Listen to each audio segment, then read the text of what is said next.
This is one of our high pressure cubes, which is used in subsea applications. If you want to find out how we use this machine to have a closer look at it, stick around and we'll check it out. As those high pressure cubes have to be hermetically sealed, there are 2 points where we have to take care of. One is the welding seam and the other one is the feed-through for the fibers. So in production it may happen that the component doesn't pass the final test, and then we have to further investigate to make sure that our processes are all right. So first of all, let's take a closer look with a microscope. Yeah.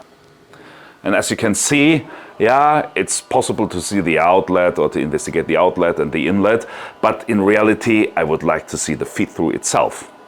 So what is the idea? You may think, let's use X-ray. X-ray is fine, but the resolution isn't that good for this application. And ideally, I would to take a real look with a microscope on a cross-section, on the feed-through itself. And this we can do with the polishing machine I showed in the intro. Up front to the polishing process, we have to do some preparation to the component. This means we don't want to polish down 10 millimeters of stainless steel. This would last for a day or so. So we do a rough cut, so we only have a small offset which has to be polished.